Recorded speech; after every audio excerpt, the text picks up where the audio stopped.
Dear all, welcome to the fifth of our Widening Impact session. We're very happy to have you all within this special seminar session. Why is this important? Because the Widening Impact series has been seeded by the Solar Hub coordinator, Professor Dr. Derek Baker, to enhance collaboration among the Excellence Hubs projects that have been initiated in 2022 and 2024. We value the impact of the projects, but we also value the interaction among projects as well as the partners that are with us and that have contributed all together.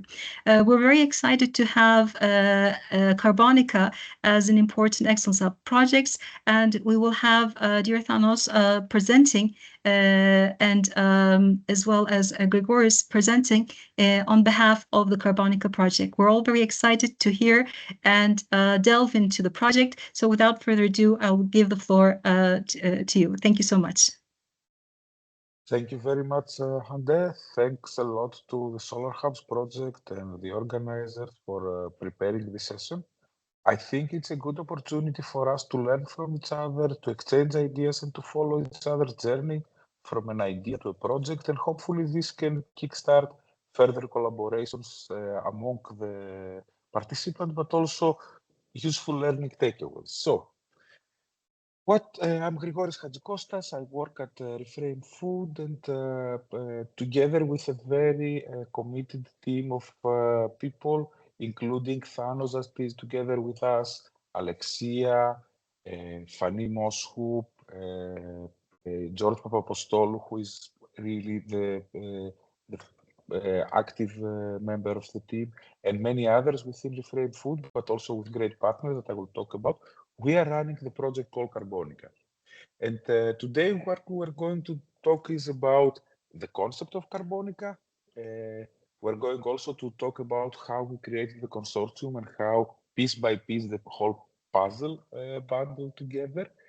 Then we will discuss a little bit about the execution of the project so far, what we have learned, what things worked well, but also what things maybe did not work that well, and we could do it differently if we had the chance to redesign the project now.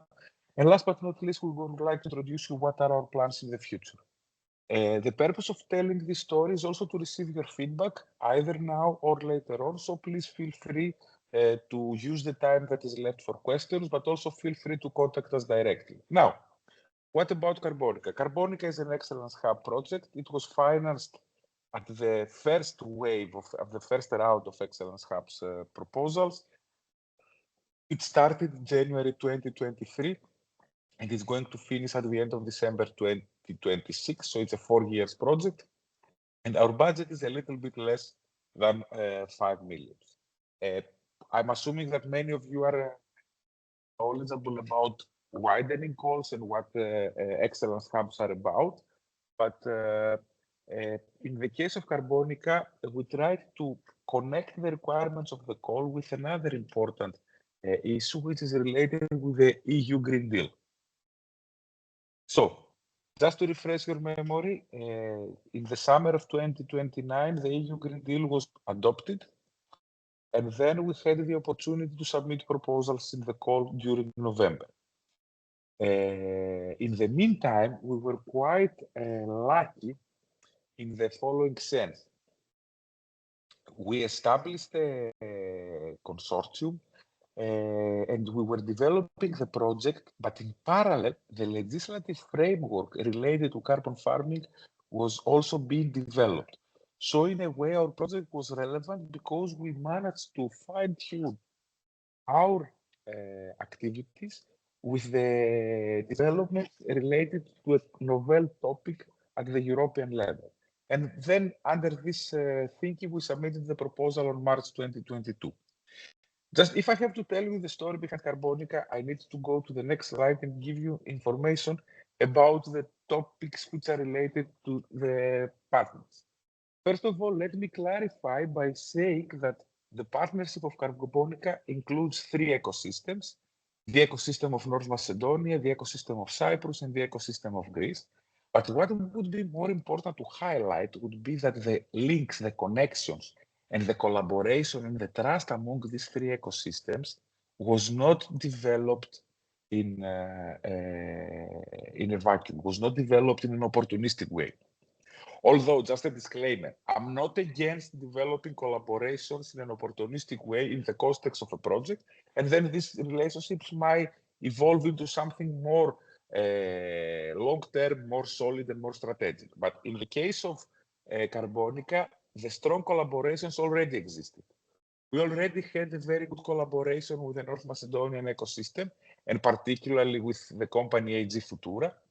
There was already a strong collaboration between IBEC from Greece, who is the scientific coordinator and the initiator of this proposal, with Eratosthenis and the Cyprus University of Technology.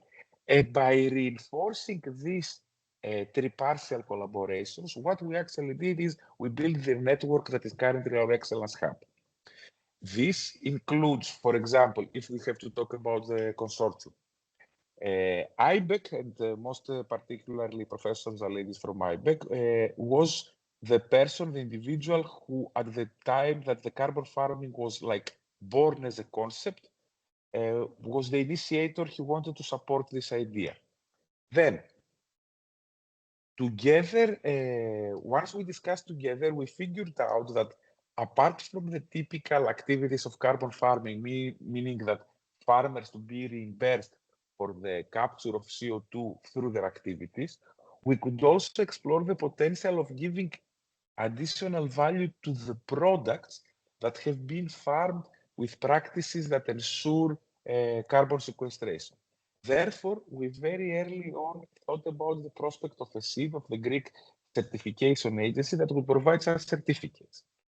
Then we thought that we certainly need the private sector, and there is a very active company called Scientact, and together with them, we were very close in closing the quadruple helix gap. We only needed a public sector organization. It was a little bit more difficult to onboard the Ministry of Environment, but because the ministry, being a big organization, it also has slower decision-making processes. But thanks to our coordinated efforts, it was also included in the consortium. So the Greek, let's say, side of the quadruple helix has been achieved.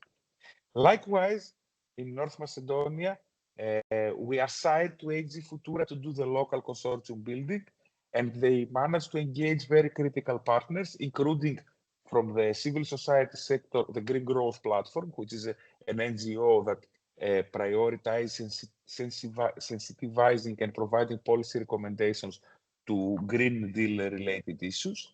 Then, of course, the university was also being involved with respect to covering the academic side of the quadruple helix. And last but not least, the extension service from North Macedonia was also onboarded, representing the public sector. The third ecosystem that we incorporated in the consortium was the one of Cyprus. And I think that this was also very important, and probably it made the difference. And it made the difference because we already capitalized upon an existing center of excellence being funded by a team call, and this was Eratosthenis. Eratosthenis was already a, let's say, best example in the ecosystem and in the family of teaming projects. And together with them and the Cyprus University of Technology, that was, let's say, the founding organization of Eratosthenis, we managed to incorporate a private company called CELOC. We managed to incorporate the Association of Farmers, Panagotikos, and we also managed to incorporate the Ministry of Agriculture in Cyprus. So, as you can see, the story of the project, how the consortium has been formed, had to rely on three basic principles. One principle was previous strong collaborations, organic, real ones. The second pillar was quadruple helix in all countries, and in every country we made sure that the quadruple helix represents different flavors of the project, and in this way we took advantage of all the different, let's say, expertise and the different position in institutional position that different organizations have. And the third very important aspect was that we capitalized on already existing experience and know-how achieved through widening projects. And I'm talking about by the inclusion of the teaming Center of Excellence Eratosthenis in the consortium. Now, what is Carbonica? At a glance, Carbonica represents 3 multi-actor platforms that are focusing on carbon farming as the connecting tissue to bring together 3 neighboring place-based innovation ecosystems. What we want to do is to bridge the gap between science and practice, industry, business, etc., and to use carbon farming as an opportunity to generate growth, to generate development, to attract investors, to attract private money, and to create a better economic conditions for the 3 regions under investigation. With this respect, we wanted to establish the framework that the collaborations we have now as organizations become streamlined and become collaborations among the ecosystems. And in order to do that, we have established a long-term joint research and innovation strategy alongside other very tangible results that we will show later on. Now, where we're standing now, we are now more than half of the project. We are in month 27. This means that basic activities, preparatory activities related to the mapping of the ecosystem, to the setup of the platforms, to the strategy and the means of communication and dissemination, and the first versions of core deliverables like the research and innovation strategy and the brain gain strategy have already been developed. We have been in the process of doing extensive demonstrations in the farm for the developed technologies, so that technologies are validated in real-life scenarios. And at the same time, we're using the results of these validations for 2 reasons. On one hand, to estimate the feasibility of rolling out carbon farming technique to greater extent, and on the second one, to organize and homogenize the feedback from various actors, including farmers, agronomists, and other practitioners, in order to provide policy recommendations to the decision makers. What is coming next? We have a massive acceleration program that will cover 10 companies in each of the regions in order to now to move from the lab to the invoice, to move from the scientific ideas to the market, and to make sure on parallel that we will influence the funding landscape and the operational program mechanisms of our countries, so as that technologies and practices related to carbon farming will continue to be funded after the end of the project. In this process, we are, since we are a small consortium with 3 ecosystems, every ecosystem delivers activities in their country for all the work package, let's call it, for all the activities of the project. However, we have some specialization. And the specialization on one hand relies to the crops we try to do. So we have a specialization at the experimental level. For example, in North Macedonia, we're working with barley, chickpeas, corn, and sunflowers, and we have vine as a permanent crop. In Greece, we have, for annual crops, we have broccoli, but in the permanent crop, we have apple, peach, olive, and vine. And in the Cyprus, we have, in the annual crops, cereals and potatoes, and in the permanent crops, vines, olives, and citrus.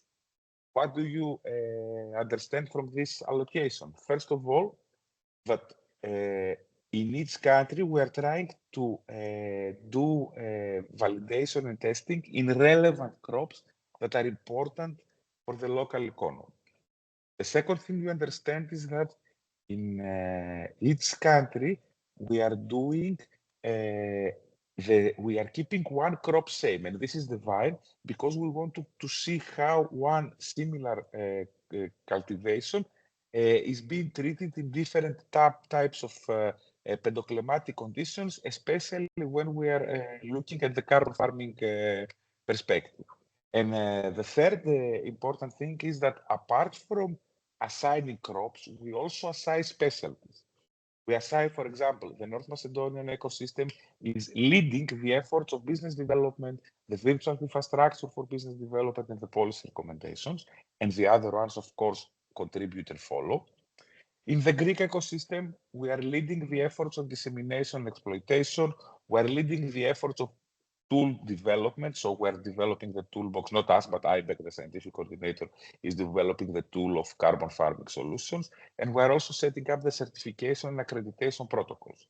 While the Cypriot ecosystem focuses mostly on the e-learning aspects, what we call a Carbonica Academy, the brain gain strategies, and the pilots and the demonstrators in the field, which is one of the most important aspects.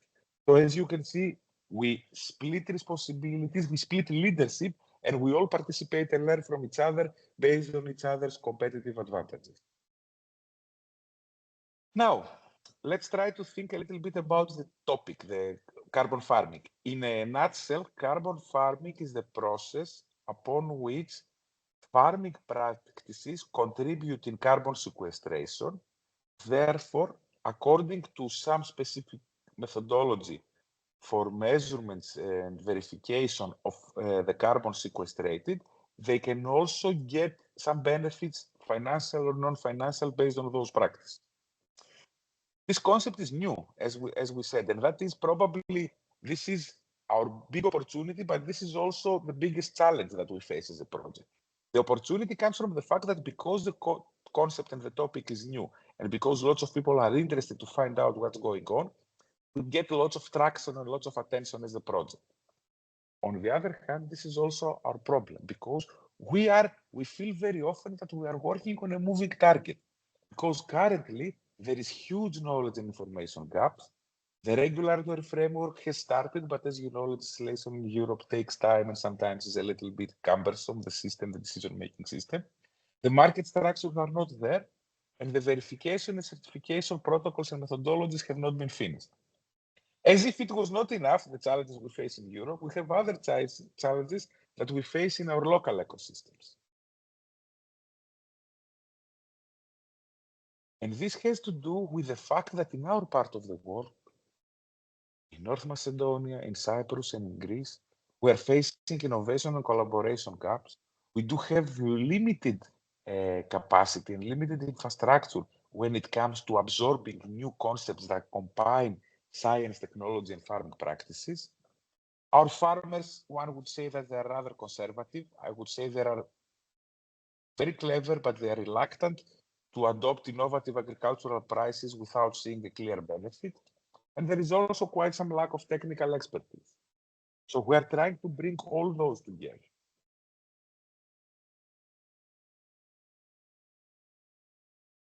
And we thought that, as I told you before, one important pillar of our collaboration is the development and establishment of a joint research and innovation strategy, but not as a text that will stay in our drawers, but mostly as a set of actionable insights that will allow us to really move and design and implement new projects.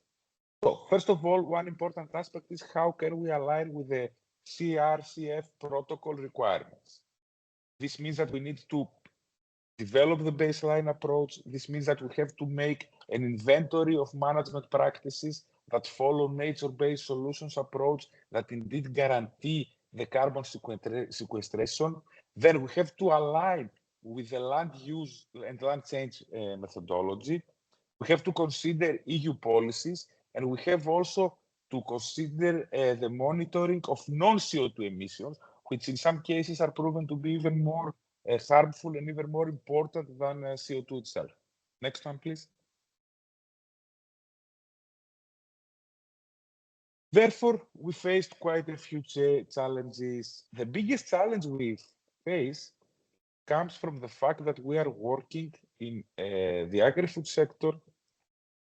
Technically speaking, we are working in a factory without a roof. And this imposes a lot of changes. We need to adapt the crops. We need to adapt the timelines of different crops. We need to indeed work extensively in the field and together with the farmers to test the technologies, to validate them, to understand farmers' reluctance, to try to break stereotypes, and so on. And also we need in all this to maintain also our scientific credibility, follow very strict experimental protocols with respect to science, and so on. Next one, please.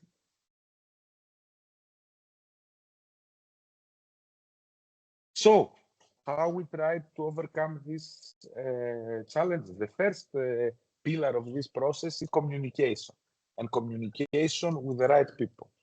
So first of all, we established lots of open demo days where farmers come to see to believe.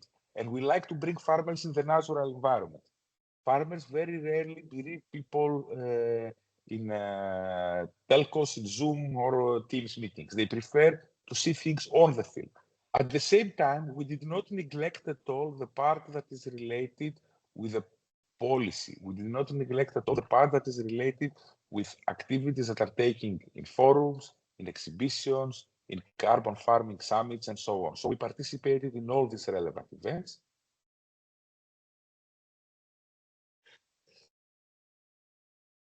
We tried to be present in the majority of those activities. Even in the second Carbon Farming Summit, we tried to be continuously in all the discussions that were related either to carbon farming, or we also tried to be very active in this community, in the Excellence Hubs community. Many of you probably we discussed and met in the Coordinators Day that happened at the end of November last year in Brussels, and that's where we got this idea about the participating in this group of discussion.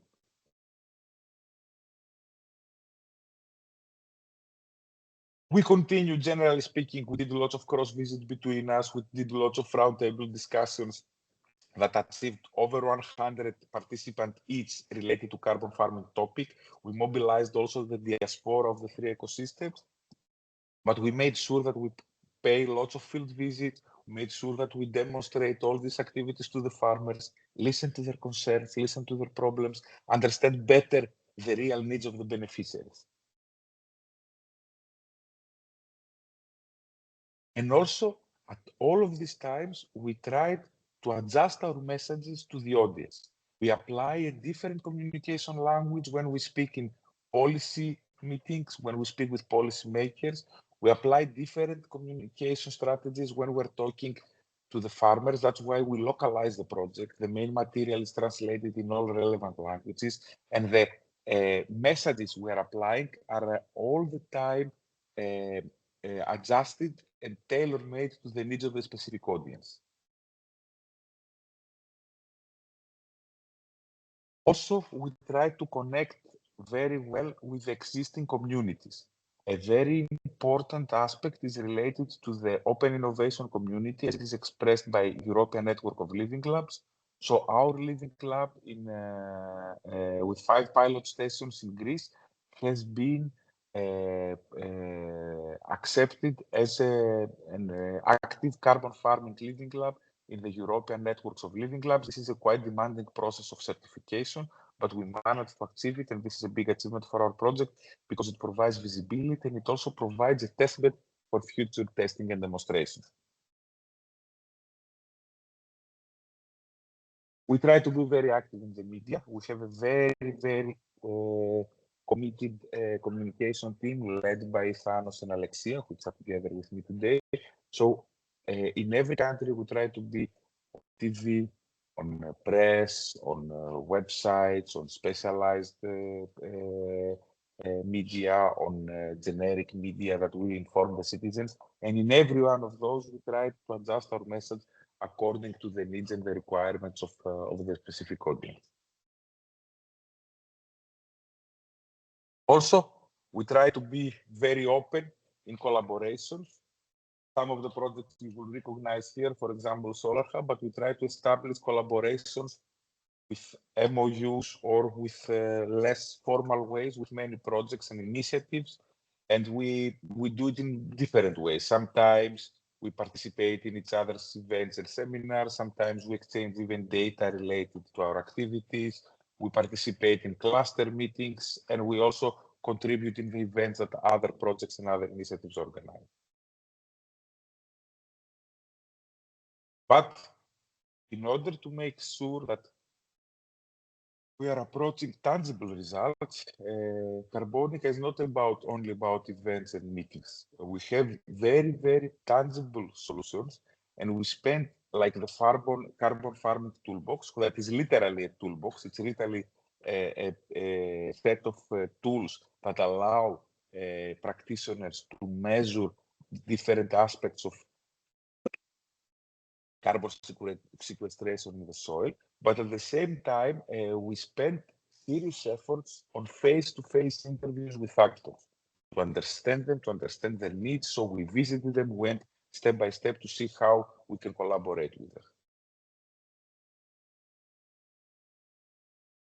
Also, we know that it's important to bring the stakeholders and leave something that can go after the end of the project.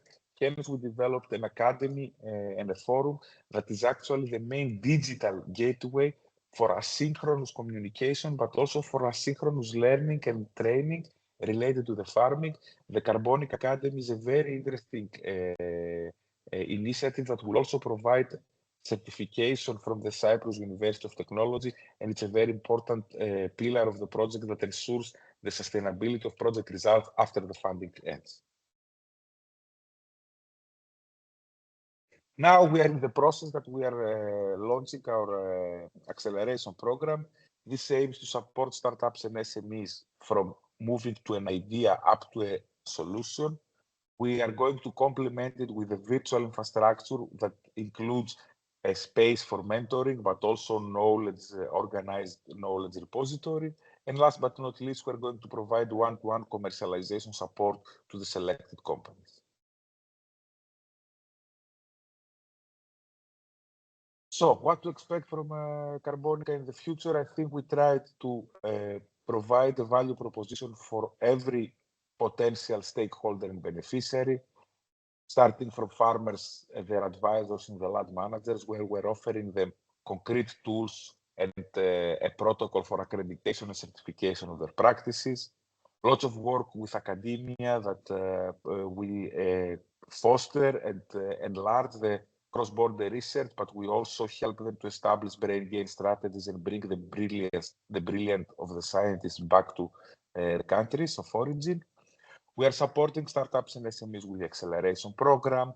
We're trying to bring them in contact with investors that might be looking for funding opportunities in the domain.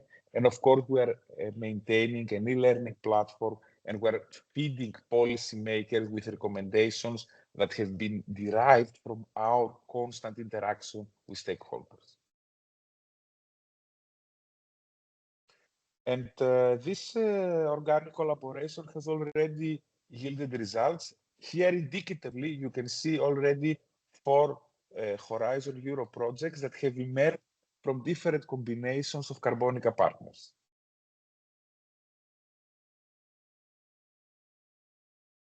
Thank you very much. I hope I was on time, and I would be more than happy to answer 2 questions. Dear Nicholas and dear Thanos, on behalf of the Carbonica team, we're very happy and thank you for your wonderful presentation. In regards to Solar Hub, there are so many parallel and great opportunities that is apparent. In fact, our co-coordinator George Karagianakis from CERT has also provided a comment as follows. Solar Hub currently develops an agro-PV pilot installation in Emathia, Central Macedonia, which mainly includes peach tree fields. The main contributors to this are Bright Solar, Venice Growers, and Cress from the Greek ecosystem.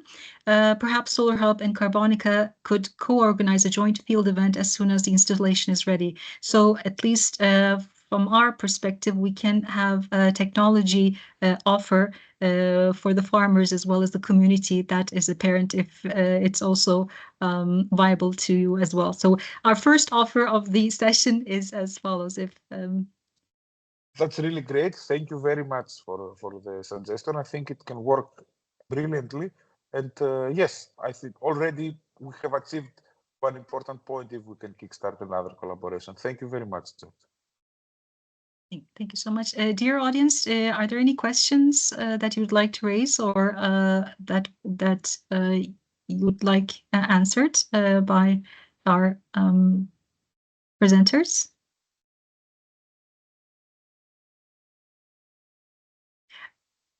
If not, I may kick in with a question. I really liked that you emphasized the previous organic relationships that had seeded the project in itself.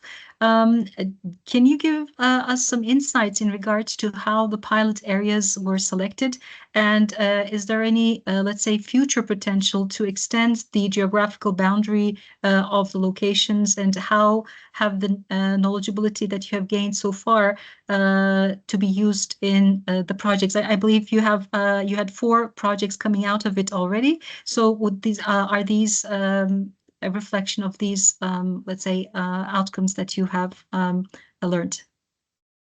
Thank you very much, Hande. Well, to answer, because it's a modular question, to answer the first part of it, the selection of the pilot site and the selection of the crops has been based on the criteria which are related with the importance of the crops in the farming systems of each country.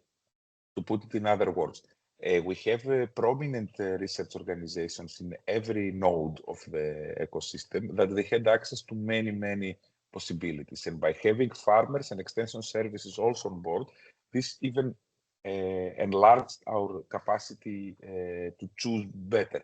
It was quite a healthy debate inside the consortium in the first few months of the project on which crops to choose and subsequently which pilot sites to choose.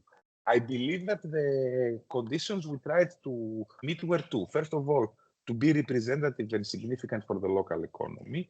And second, to have some baseline crop, some crop that is common among the 3 ecosystems, so then we can study differences and commonalities. And now, to go to the other question.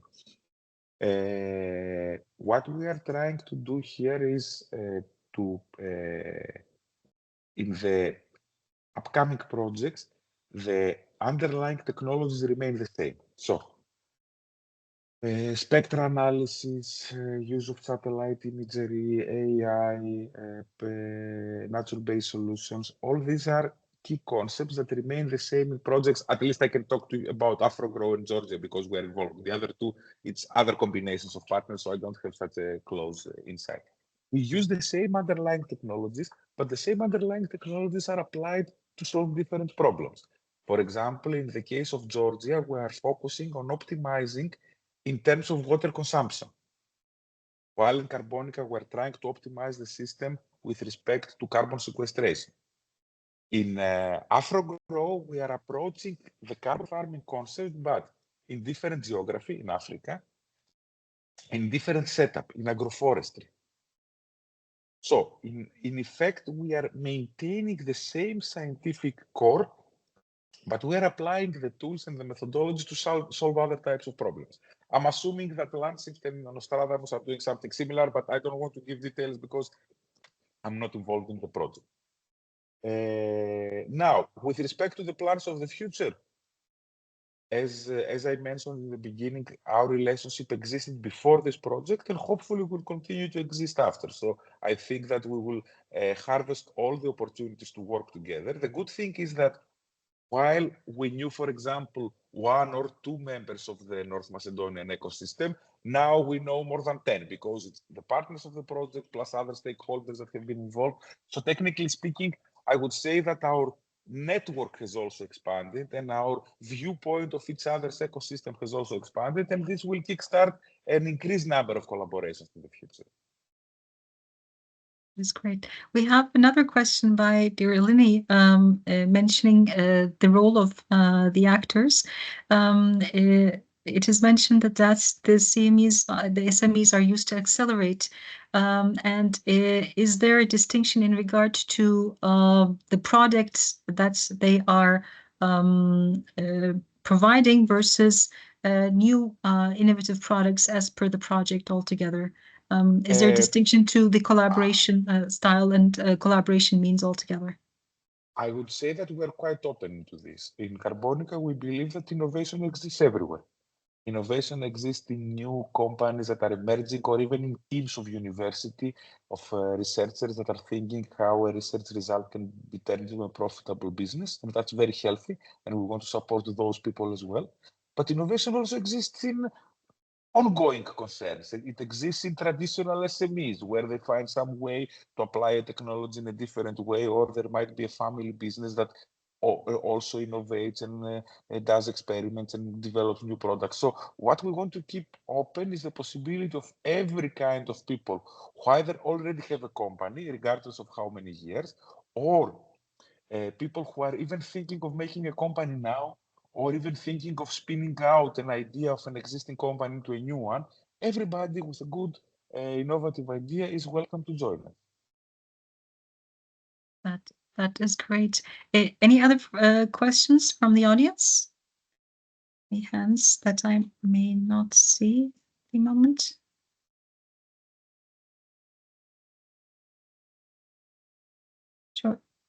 Georges, yes. Okay.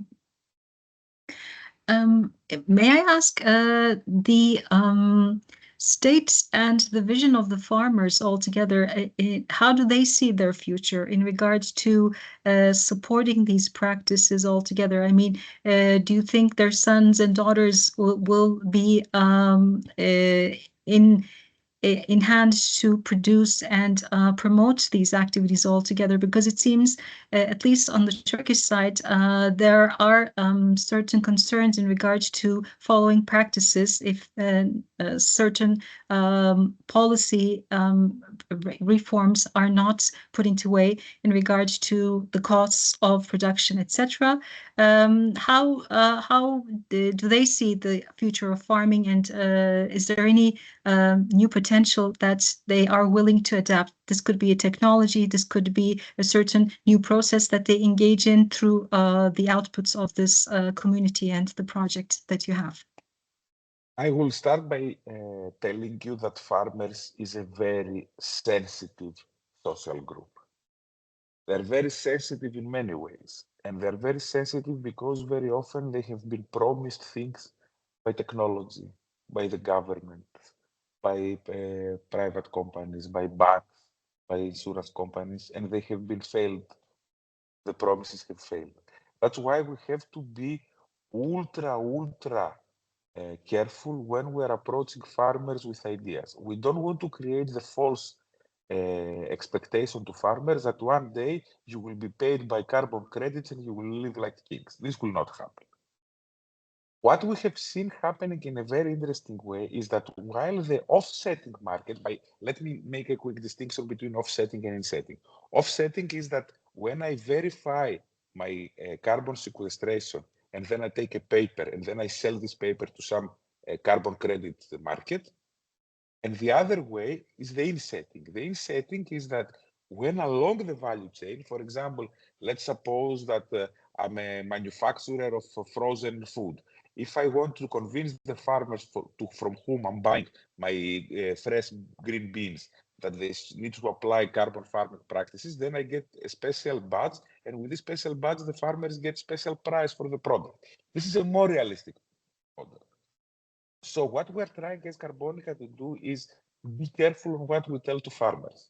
I don't know, some of you who are in the sector may remember, like 10 years ago when this thing about the data economy started, it was those over-promising articles that data is the new oil and now farmers are going to become rich by providing data. No, it never happened and it will never happen. Farmers are going to continue living from farming. They will not be selling data, and even if they sell carbon credits, they will just be an additional income to their actual activities. That's why when we are approaching, we understand their reluctance, we understand sometimes their anger. Yorgos and Thanos and Alexia have very often been in front of situations where we invite stakeholders, we invite farmers to demonstrate the technologies, and they use the event as a platform to raise their complaints and their concerns, which is understandable. These guys are living a very tough life. It's much easier to discuss from the comfort of your office about farmers, but once you go there in the field and once you try to make meets end with the lowering prices of the products and the high prices of inputs, we understand that there is a problem, that the people are trying very hard. That's why I'm saying farmers will believe what they see working. And they don't believe people like me in a shirt inside the office. They believe people who go there in the field. That's how we tried to organize our outreach activities, very close to the farmers, very close to where they grow their produce, so that they understand, and we make an open and two-way discussion with them. This is also an important input in regard to systemizing the efforts as well, because when they believe it in regard to adaptation, technology adoption, as well as the implementation, it becomes easier to apply altogether. And as we have talked about previously, I believe Carbonica is also a very promising project. And I believe the vision is more than the finite time period of the project itself. So we would hope that the efforts and the effects outlast the project timeline in itself. So thank you for the efforts and for the collaboration altogether. Are there any questions from the audience that's before we close our session? Any comments, maybe? I don't seem to see any hands raised. So are there any final words from your side, dear Gregorius, dear Thanos, to close the session, please? We would like to thank you very much for the organizing and for the initiative, and we would be looking forward to participate in the upcoming ones and learn ourselves from the other projects. Thanks a lot again, and all the organizers. Thank you so much. Dear Thanos, any words? Yes, I would like to thank you from my side as well for the organization of this event and for inviting us to take part in this initiative, and also thank all the people that joined today. And we're really looking forward to future events and strengthening the collaboration between us and the projects involved in this widening impact series. Thank you so much. And I'd like to also note that there is the ICRIS conference in Thessaloniki, which will be in April on the 9th through the 11th. And if you are interested in especially developing the Thessaloniki ecosystem, we'd be happy to see you and meet all relevant partners as well. And thank you again for supporting the ecosystems and supporting collaboration. We're very happy as Solar Hub to be working and collaborating with the Carbonica project, and we wish you fruitful results and outcomes. It's nice that we have started our journey at the same time, and we hope that we will be celebrating good outcomes and good impacts at the end of our journey. So thank you so much, and thank you to all the attendees for this fruitful session. Have a great day, and wishing everyone the best. Thank you so much. Bye-bye. Thank you.